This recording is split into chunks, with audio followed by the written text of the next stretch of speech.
Hi everyone. So in this video, we're going to be focusing on the human immune system and the current ongoing COVID-19 pandemic.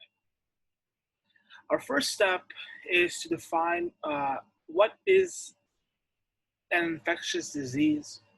These are diseases that are generally caused by the invasion of our tissues by microorganisms.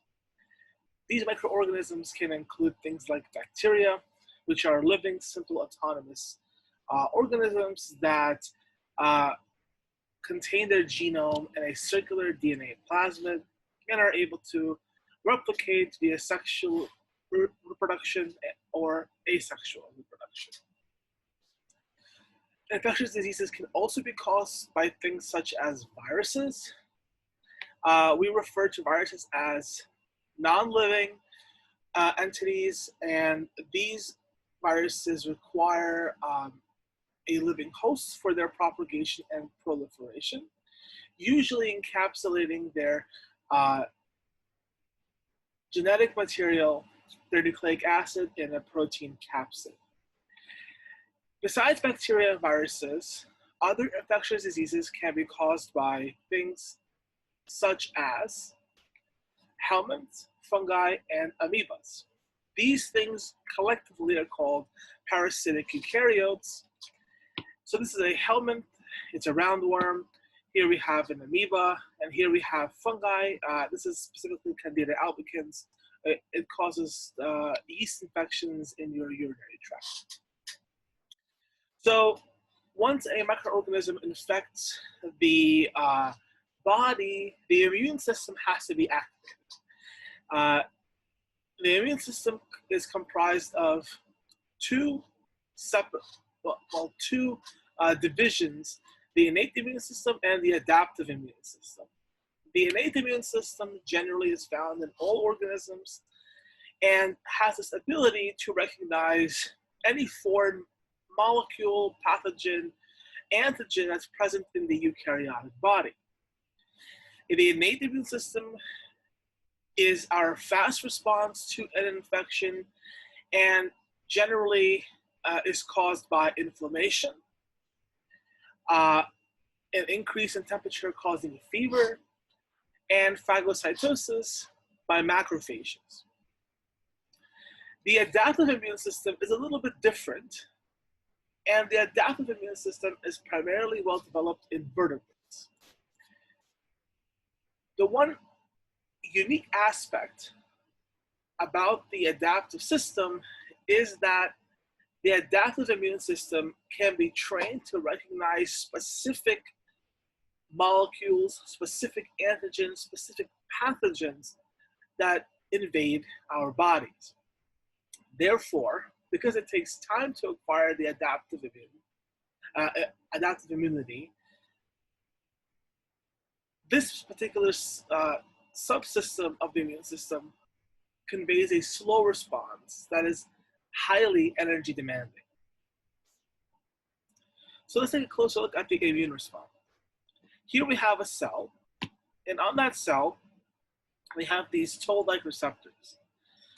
And these toll-like receptors are able to recognize pathogen-associated molecular patterns, or PAMPs, or antigens for simple terms, present on the surface of the microorganism that we are being infected by. So for example, let's say we have these bacteria that are present here, okay? The bacteria associate themselves, well, they get picked up or recognized by those toll-like receptors, and then the cell starts producing these chemicals known as cytokines. These cytokines are going to attract these macrophages over that will then engulf the pathogen, or in this case, the bacterium, okay, via a process known as phagocytosis. Once the macrophage engulfs that bacteria, the antigens, the pathogen's antigens start to present themselves on the surface of that macrophage. And this is now where our adaptive immune response comes in. The adaptive immune response utilizes antibodies. These antibodies are produced and are going to be carried by B lymphocytes. So here's a B lymphocyte. Here is the cell surface of the B lymphocyte. And here is an example of an antibody. For simplification purposes, I won't go too deep into what antibody is and its structure, but what I will say is that there is a conserved portion of this antibody and there is a variable portion of the antibody. The variable portion of the antibody is responsible for identification of a specific foreign molecular antigen, protein, pattern, etc. Here's how this works. Remember that antigen presenting macrophage? Here it is. And here are the lymphocytes that carry these specific antibodies. Each cell tries to match up its antibodies against these antigens. Doesn't fit. The next one tries. Nope, not a good fit either. Then the next one tries. Okay, close enough. It fits. So what happens? There are two cells that are generated from that lymphocyte, that B lymphocyte, that has that antibody that fits against that antigen. We generated two types of cells, and those cells are known as memory cells and plasma cells. The memory cell is going to be stored away for a future infection, and the plasma cell is what's going to produce the antibodies in great numbers. And this is known as humoral immunity. So here are our bacteria, and here's our plasma cell. The plasma cell is going to start to secrete large numbers of antibodies that are going to bind to these bacteria, causing an immune response to fight the bacteria. So that was a quick synopsis of how the immune system works. And now we're going to turn our attention to viruses. So what are viruses, right? These are generally acellular. They contain no cytoplasm and no organelles, okay? They can produce at a fantastic rate, but require living host cells to do so. They have absolutely no metabolism on their own, and again, must replicate utilizing the host cell's metabolic machinery. In other words, these viruses, they don't grow and divide. Instead, new viral components have to be synthesized and assembled within an infected host cell. Okay, and viruses can contain a vast majority of different nucleic acids as their genetic material. They can either have DNA or RNA, but they'd never have both.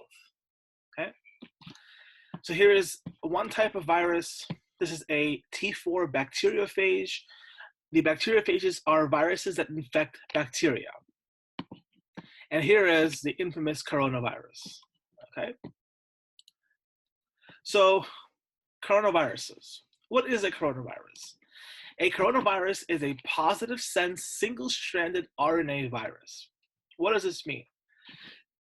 It's positive sense because the virus goes from 5' to 3', making it easy to integrate into the host cell's genome.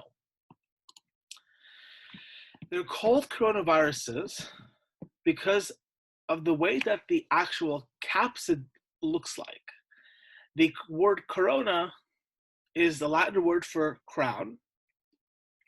And these viruses have a crown-like appearance due to the positioning of their surface proteins on the plasma membrane. Now, you've heard of COVID-19, I presume, right? The pandemic that's going on right now. And that is a disease. But what virus causes COVID-19? It is a virus known as SARS-CoV-2. And what does SARS stand for? It stands for Severe Acute Respiratory Syndrome. So let's talk a little bit about hosts, reservoirs, what animals are affected, what individuals are affected. So coronaviruses commonly infect birds and mammals, and commonly they require an intermediate host. So before infecting a bird or a mammal, they have to infect some other animal. Oftentimes, these other intermediate hosts are also either birds or mammals. A common host for the coronaviruses are bats. And there was a recent study that published that some African rodents are also common intermediate hosts for the coronavirus. Okay. When it comes down to human coronavirus infections, and often even just broadly mammalian coronavirus infections, they cause various different conditions.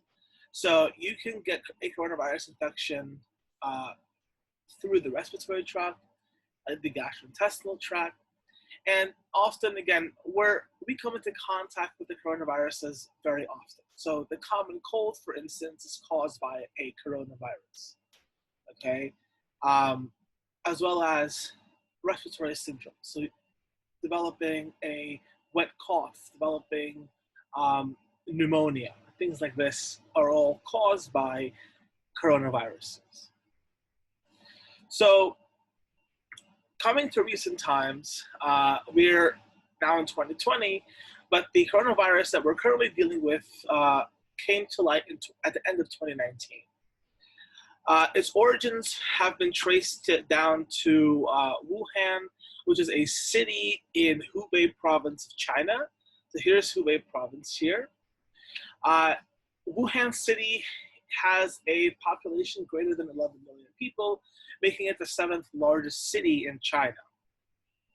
Back in December of 2019, in early December of 2019, I should say, there were many different cases of pneumonia with unknown cause reported in China. By December 16, 2019, the first patients with the common coronavirus symptoms that we all know of started presenting themselves to hospitals. And by late December of 2019, there was a spike of cases with, again, this unknown cause pneumonia that were then reported to the World Health Organization. Now, the original source of the infection was thought to be the Hunan seafood market.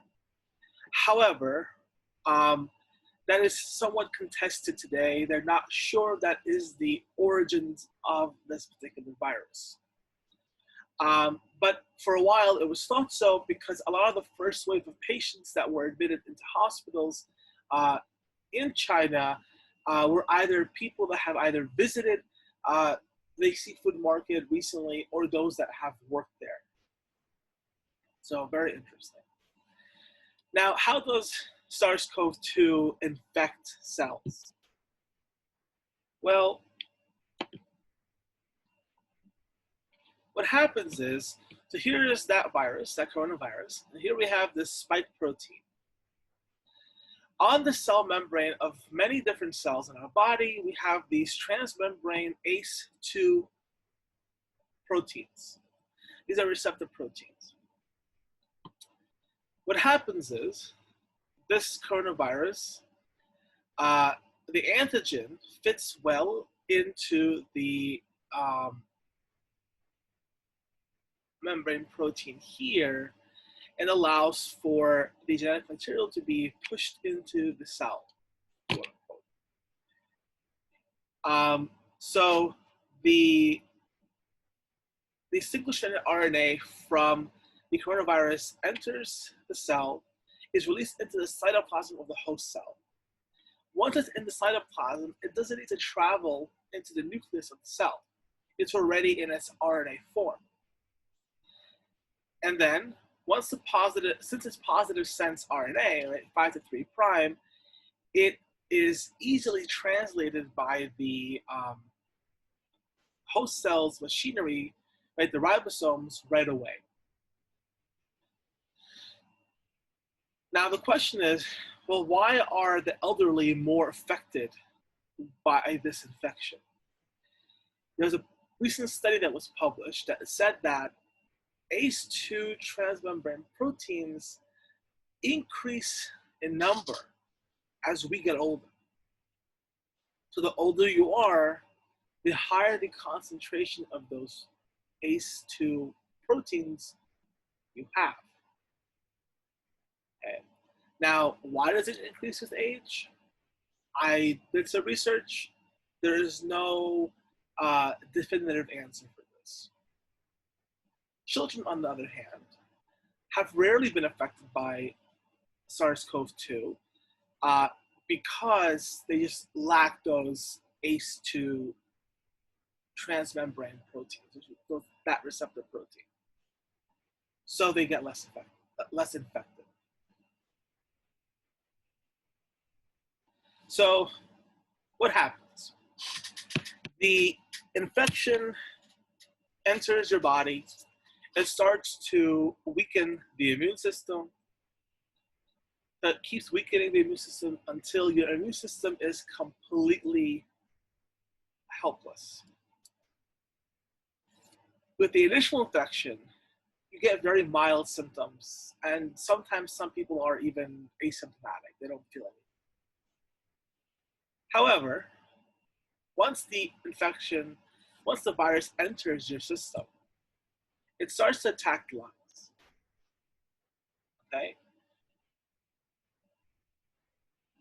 And it attacks lungs because your immune system is compromised. So, like I said, enters the lungs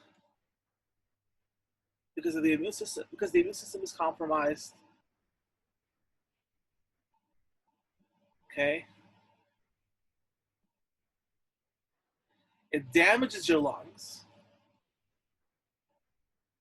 And then the infection subsides.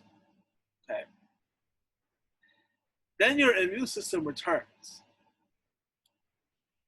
And the immune system senses something wrong with your lungs. And then the immune system starts to attack your lungs again, causing pneumonia. This is what happens to your body. So it's not really the infection that can kill a person. It's more so your immune response after you've had the infection. So this prompts a challenge in creating a vaccine for this virus, particularly because the vaccine is pretty much harmful as the virus itself. And the reason why is when you inject someone with a vaccine, you're injecting a weakened form of this virus, right? That weakened form still causes lesions on your lungs. So when your immune system starts to fight back, it still senses those lesions and it still will cause pneumonia. So that is the problem with generating a vaccine. Now that we spoke a little bit about COVID-19, I want you to know that that the SARS-CoV-2 virus that causes COVID-19 is not the only coronavirus that exists and that affects humans. There are multiple different viruses that do this. So the first 4 viruses here are causes of the common cold. Okay? This virus here, SARS-CoV, the epidemic broke out in China and occurred between 2002 and 2003 and then remained under control. About 9 years later, in 2012, there's another rise of a coronavirus infection. This was, again, MERS-CoV, or you've heard of MERS maybe. It's Middle Eastern Respiratory Syndrome that occurred in the Middle East. And the interesting thing about MERS is that the virus was transmitted to humans from camels, but still originated from bats. So the vector was the bat, and the intermediate host was the camel. And recently, actually, so in 2019, there was a paper published that spoke about a new coronavirus that is pillaging through domesticated pig populations. So again, killing off a lot of farm pigs, as well as farmers that handle these pigs. So transmission of SARS-CoV-2, this is just one of the initial, I guess you could say, theories of how, or hypotheses of how SARS-CoV-2 was transmitted from bats to humans. This paper published this diagram showing the transmission of the virus from bats, then to pangolins, then to humans, and then again spreading through droplet transmission to other humans. And some papers even published that it's spread through snakes, through rats, through mice, through pellet droppings from bats, directly from bats. What I'm trying to say is that there is no definitive or proven cause or mode of transmission for SARS-CoV-2. Well, I hope that was somewhat informative, and I thank you for watching the video. Hopefully you've learned something from this. Until next time, take care.